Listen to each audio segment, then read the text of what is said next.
l'instant, plusieurs personnalités de l'opposition sont inéligibles. L'ex-président Laurent Gbagbo, l'ancien ministre Charles Blé Goudet, l'ancien Premier ministre Guillaume Soro. Tous les trois, je vous le rappelle, sont radiés de la liste électorale après avoir été condamnés par la justice il y a maintenant plusieurs années.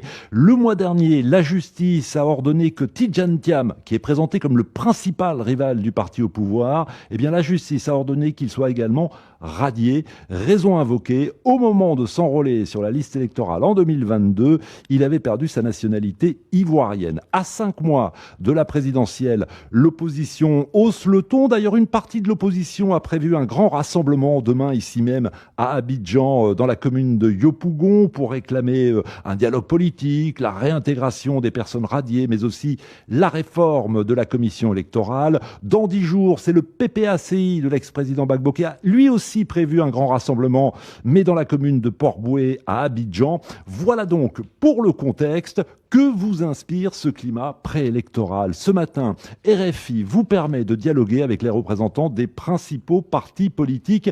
Mamadou Touré, bonjour. Bonjour Juan. Merci d'être avec nous. Vous êtes le ministre de la promotion de la jeunesse, de l'insertion professionnelle et du service civique. Vous êtes le porte-parole adjoint du gouvernement et porte-parole adjoint du RHDP, le parti présidentiel. Également avec nous ce matin, Brédoumi Soumaïla, bonjour. Bonjour, M. Juan Gomez. Député porte-parole du PDCI RDA. À vos côtés, Fabrice Lago, soyez le bienvenu, bonjour. Bonjour, Juan. Secrétaire national technique en charge du marketing politique du PPACI. Merci à tous les trois, messieurs, d'avoir accepté cette invitation, d'accepter de dialoguer avec les auditeurs de RFI. Avant de passer au standard, un petit tour de table. Monsieur le ministre, dans quel état d'esprit êtes-vous ? On est à 5 mois de cette échéance électorale importante pour le pays. Mais écoutez, au niveau de notre parti, ces élections se préparent dans la très grande sérénité. Nous avons aujourd'hui le personnel politique qui est en formation. Nous mobilisons les points focaux, le personnel d'encadrement politique. D'ailleurs, dans moins d'un mois, nous aurons ce grand congrès de notre grand parti. Oui. Qui va renouveler les instances du parti et qui prendrait une option sur le candidat donc à l'élection présidentielle, le président Alassane Ouattara. Donc le RHDP est déjà en ordre de bataille ? Mais depuis plus d'1 an, Ouais. nous sommes dans un processus de préparation de ces élections. Et au PDCI RDA, Brédoumi Soumaïla, dans quel état d'esprit êtes-vous ? Merci, M. Juan Gomez. Vous voyez, quand vous faites l'introduction, vous avez passé en revue l'ensemble des responsables politiques et vous avez vu que la justice les a balayés pratiquement toutes. Donc il y a un problème de justice au centre de cet événement. C'est de ça qu'il y a un problème réel de la Côte d'Ivoire aujourd'hui. Donc vous n'êtes pas serein à 5 mois Non, de la nous sommes présidentielle ? sereins. Nous savons qu'à terme, les candidats seront tous présents, les leaders seront présents pour une élection transparente et concurrentielle. Fabrice Lago, vous êtes dans le même état d'esprit au PPACI, serein, mais en même temps, la bataille ne fait que commencer ? Écoutez, nous, au PPACI, nous sommes sereins quant à notre capacité à remporter un scrutin s'il est transparent et inclusif. Malheureusement, il n'en prend pas le chemin parce que vous l'avez dit, plusieurs candidats sont exclus. Nous avons une commission électorale qui est aux ordres du parti au pouvoir, qui est incapable de faire une révision de la liste électorale. Donc oui, nous sommes sereins parce que nous avons le candidat et le programme pour gagner, mais nous sommes inquiets, comme tous les Ivoiriens, parce qu'il y a un parti au pouvoir qui tente de s'accrocher au pouvoir par des moyens antidémocratiques. On va en parler durant près d'une heure sur RFI avec les auditeurs qui s'impatientent au standard. On va commencer avec Abou. Bonjour. Oui, bonjour Juan, bonjour cher ministre, bonjour cher auditeur de RFI. Vous êtes à Grand-Bassam et vous souhaitiez nous interpeller sur la candidature de l'ex-président Laurent Gbagbo. Oui, je veux vous interpeller, pas nécessairement sur la candidature parce que je sais qu'il y a un conseil constitutionnel qui va se prononcer sur cette question, mais c'est sur le procès de 20 ans. Vous faites référence, excusez-moi, pour que les auditeurs comprennent, vous faites référence quand vous parlez des 20 ans, c'est sa condamnation à 20 ans de prison dans l'affaire dite du braquage de la CEDEAO. Ça remonte au moment de la crise post-électorale, hein. On est là en 2010-2011. Exactement. Il y a eu un procès, il y a eu des avocats présents. À partir de là, il a été condamné.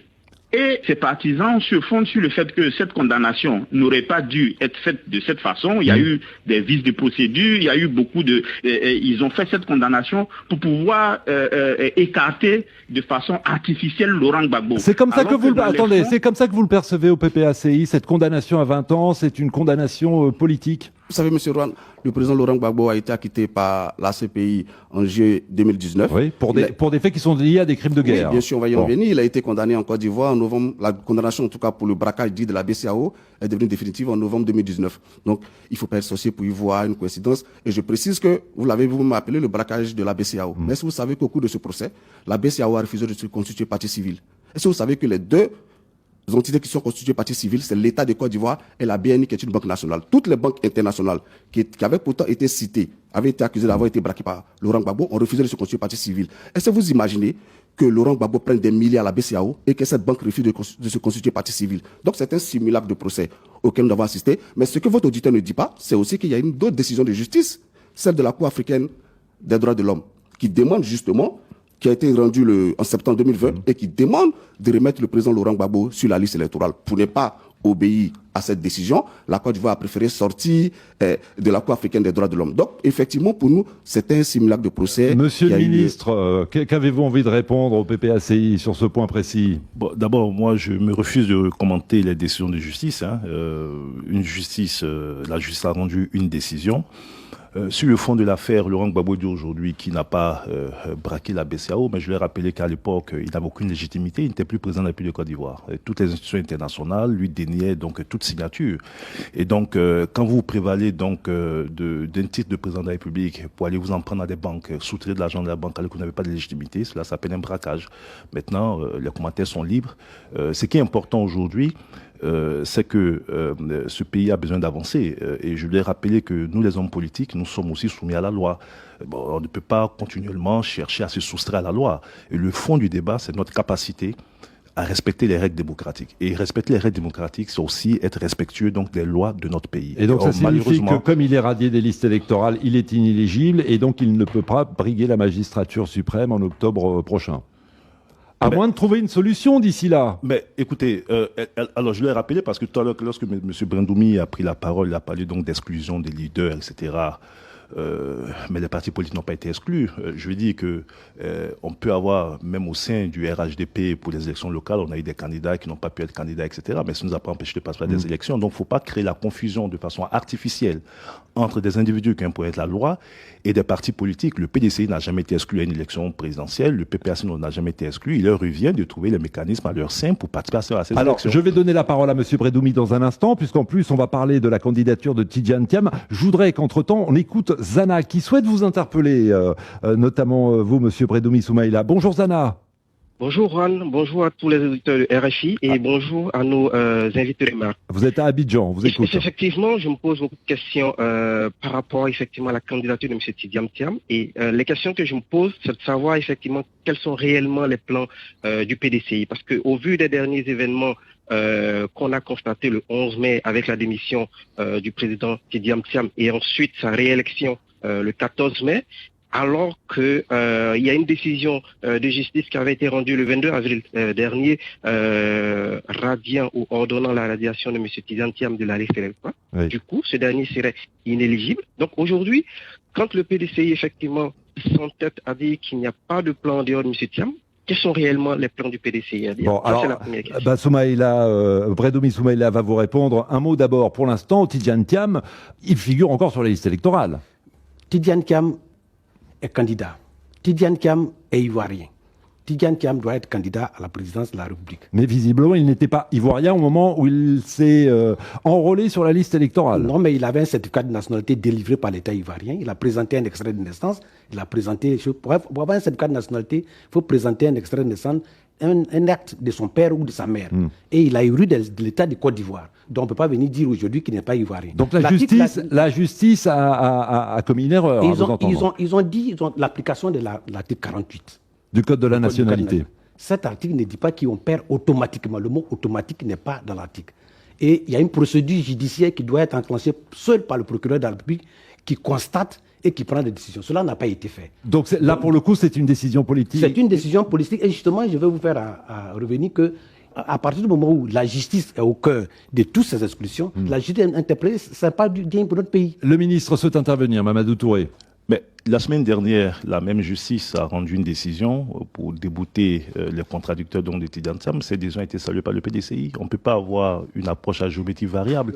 Lorsque la justice prend une décision qui ne nous arrange pas, elle est forcément inféodée. Et lorsqu'elle prend une décision qui vous arrange, elle est forcément impartiale. Mais c'est la même justice. Alors, je pense qu'il faut être plus sérieux, il faut être crédible. Et je le dis que je pose un problème de façon générale. Hein. Lorsque on a soi-même tripatouillé les textes de son parti et qu'on a exclu des candidats au sein de son parti et que on s'est, dans un simulacre de processus de congrès, on s'est arrangé à avoir un seul candidat unique, mais quelle est la crédibilité à venir parler d'un processus national? Bon, après chaque parti s'arrange entre eux. Oui, mais les partis est régi par la loi, donc donnez l'exemple. Et donc pour moi, ils ne sont pas crédibles. Alors moi, ils ne sont pas du tout crédibles. Et toutes ces accusations sont des accusations fallacieuses. Voilà, M. Tidjane Thiam est victime de ses propres turpitudes. Voilà, il peut pas dire qu'il y aurait la loi. On va pas faire toute l'émission autour du cas de Tidjane Thiam, mais j'aimerais que vous répondiez à la question de Zana qui disait « Avez-vous un plan B si jamais Tidjane Thiam ne figure pas le 20 juin prochain, jour de la publication officielle de la liste électorale, sur cette liste-là » Tidjane Thiam n'a aucun problème de nationalité. Tidjane Thiam doit être sur la liste électorale. Et nous luttons pour un problème de justice. En matière de justice... Mais vous ne répondez pas à ma question. Attendez, il y a la question de l'auditeur. Non, l'auditeur dit il y a un plan B ou non. Quand il n'y a pas de plan B, il n'y a pas de plan B. La justice. Il n'y a pas de plan B. Parce que nous luttons pour un cas de justice. Quand on lutte pour un cas d'injustice, il y a l'injustice et la justice. Il n'y a pas de plan B. On repasse au standard et je vous donne tout à l'heure la parole, Fabrice Lago, comptez sur moi. Ange Thomas, au standard, bonjour. Bonjour Juan. Bienvenue, nous vous écoutons dans ce débat très animé. Oui, je salue le ministre, je salue M. Bredoumi et M. Lago. Et en fait, moi, je veux plutôt parler de l'inclusion de tous les candidats. Je m'explique. Tout à l'heure, l'auditeur a parlé du plan B au niveau du PDCI. Mais je veux rappeler une chose. Lorsque, de 1998 jusqu'à 2010, qui au RDR a pu dire qu'il peut être un plan B en dehors de Ouattara? Il n'y avait pas de plan B au RDR. Donc pourquoi vouloir imposer un plan B au PDCI? Aujourd'hui, ce que nous vivons en Côte d'Ivoire, apparemment, on dirait que beaucoup de personnes sont devenues subitement amnésiques. Parce que en 2010, on a connu une crise qui a coûté 3000 morts à ce pays. Si on y prend garde, on risque de retomber encore dans ces choses, ce que nous ne voulons pas. Vous craignez que le scénario de 2010 se répète? Fabrice Lago, c'est votre inquiétude également au PPACI? Écoutez, oui, parce que tout à l'heure, le ministre a parlé de personnalités qui essaient de se soustraire à la justice, et cela m'a fait doucement sourire, parce que je viens de rappeler qu'il y a la décision de la Cour africaine des droits de l'homme du 25 septembre 2020, qui demande clairement de réinscrire le président Laurent Gbagbo sur la liste électorale. La Côte d'Ivoire et le RDR ont refusé d'appliquer cette décision. Il y a aussi l'ordonnance d'amnistie prise par le chef de l'État en 2018, où il amnistie M. Kone Katina, il amnistie M. Akengbo, M. Désiré Dallo, et il n'amnistie pas Laurent Gbagbo. Donc une justice à deux vitesses. Non, je rappelle qu'une amnistie, elle vise les faits. C'est la grâce qui vise les personnes, mais une amnistie vise les faits. Donc quand on amnistie les faits, toutes les personnes concernées doivent bénéficier de cette amnistie. Je rappelle pour les auditeurs, Monsieur le Ministre, et je vous donne la parole dans un instant, que Laurent Gbagbo bénéficie d'une grâce présidentielle, mais il reste toujours privé de ses droits civiques. Seule une amnistie pourrait donc lui permettre de réintégrer la liste électorale. Alors, non, mais écoutez, permettez-moi, moi j'ai consulté la décision de justice rendue. Nulle part, et je mets tout le monde au défi de le dire, nulle part de la décision de justice rendue à l'issue du procédé de la BCAO, il n'est écrit que le président Laurent Gbagbo est privé de ses droits civiques. Monsieur le ministre. D'abord, vous savez, il y a beaucoup de manipulations. D'abord, la Cour africaine n'a jamais rendu de décision, c'était une recommandation. Vous jouez sur les mots là, monsieur. Non, je ne joue pas sur les mots. Non, mais c'est quand même important parce que lorsque la Cour africaine des droits de l'homme en 2020 dit que bon, j'ai été saisi d'un dossier et en attendant de statuer sur le fond, je recommande que Laurent Gbagbo soit sur la liste pour me permettre donc après de statuer sur le fond et que depuis 5 ans, cette Cour n'a jamais statué sur le fond. Et pourquoi la Côte d'Ivoire quitte la Cour africaine des droits de l'homme? Vous savez que la plupart des pays africains ont quitté cette Cour. Et même le pays siège de la Cour africaine. La plupart, il ne reste que 4 pays, monsieur. Parce que lorsque cette Cour, par ses pratiques, porte une entrave à la souveraineté de nos États, mais nous sommes un État souverain, c'est vous qui avez pas de souveraineté ici dans ce pays. Donc ça a été l'occasion pour nous de démontrer que nous sommes un pays souverain. Donc vous avez refusé d'appliquer la décision? Non, on a refusé d'appliquer donc une recommandation qui portait atteinte aux institutions de notre pays. Donc et c'est de façon souveraine qu'on l'a décidé. Donc c'est vous qui essayez de vous soustraire à la justice. On ne se soustrait pas parce que ce n'est pas... Il y a eu une décision de justice qui a été rendue en Côte d'Ivoire. Laurent Gbagbo, je rappelle qu'en 2020, vous avez fait un recours contre la radiation de Laurent Gbagbo sur la liste électorale et le juge de recours a confirmé cette décision des radiations qui était devenue définitive. C'est vous qui essayez de vous... Donc vous choisissez les décisions de justice qui vous arrangent. On ne choisit pas de toutes les façons. Je le dis simplement. Vous pouvez dire ce que vous voulez. Mais est-ce que... Je termine rapidement. Monsieur le ministre, allez-y rapidement. On ne peut pas avoir une approche donc à géométrie variable. Et je l'ai entendu dire que oui, le PPACI pourrait gagner les élections. Mais je rappelle que le PPACI, à l'élection intermédiaire, il y a 18 mois, n'a eu que 185 000 voix.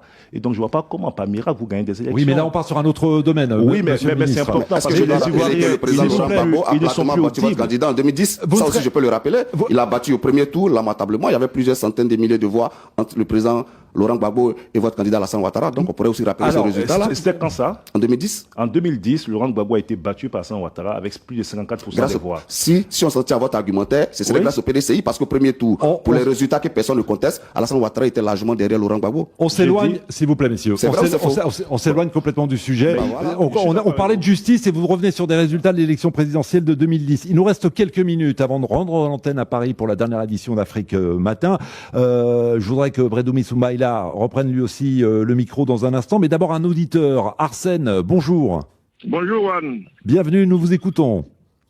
D'abord, je voudrais saluer tous nos leaders politiques sur le plateau, pratiquement le ministre de Mamadou. Ce que j'aimerais dire, c'est que la Côte d'Ivoire, c'est un pays qui est désormais en paix depuis 2011. Et pour cette élection présidentielle à venir de 2025, la Côte d'Ivoire se prépare à organiser des élections libres, démocratiques et inclusives. Pour moi, tous les partis politiques en Côte d'Ivoire sont libres de participer à l'élection présidentielle avec des candidats qui remplissent les conditions. Aucun candidat n'est exclu. Les candidats qui rempliront les élections et qui rempliront les conditions seront aptes à participer à l'élection présidentielle. Alors évidemment, le ministre acquiesce, il approuve vos propos, mais Bredoumi Soumaïla, on se dirige vers une élection inclusive, comme l'affirme cet auditeur. Quoi qu'il arrive, tous les partis seront là. Oui, mais tous les partis seront là, mais il ne faut pas trouver des artifices pour éliminer les candidats que les partis auront choisis librement.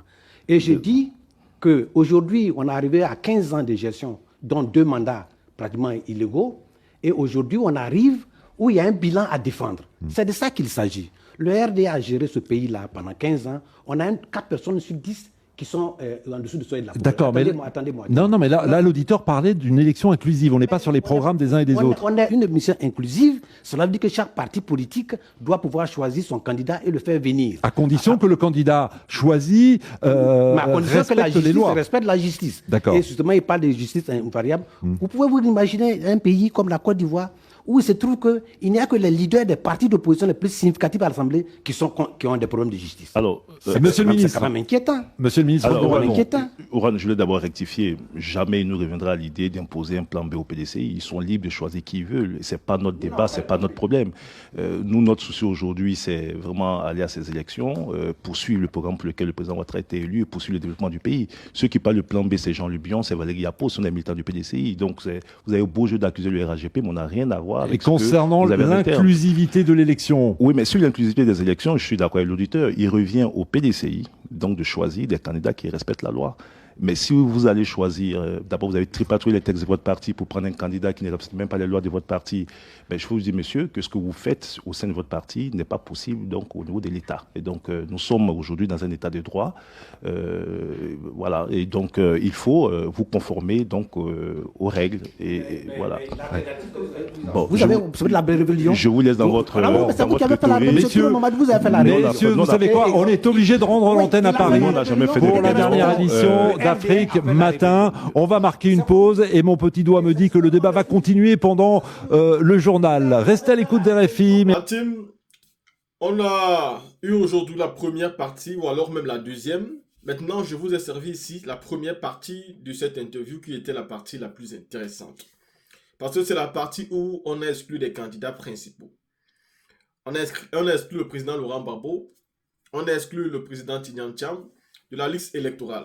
Et tout ceci est fait par les soins du RHDP, je l'ai toujours dit. Ça n'a rien à voir avec la CEI, ce sont les décisions du RHDP. Et c'est d'ailleurs pourquoi c'est le RHDP qui vient sur ce plateau-là pour défendre, n'est-ce pas, la CEI. J'ai envie de dire à M. Mamadou Touré que vous avez le droit de dire que la Côte d'Ivoire est souveraine, parce que c'est ce que nous aspirons. Nous aspirons à des États souverains. Il faut que l'Afrique tout entière soit respectée.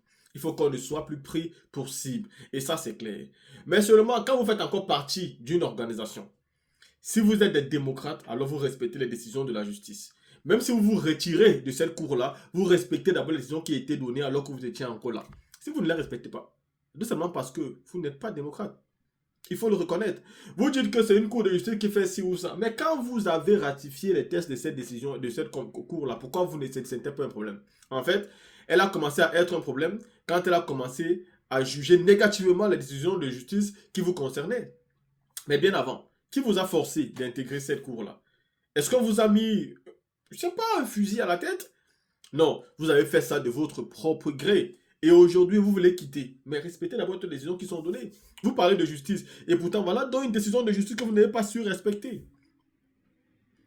Et au cas du président Tidjane Thiam, vous êtes les mêmes qui avaient délivré au monsieur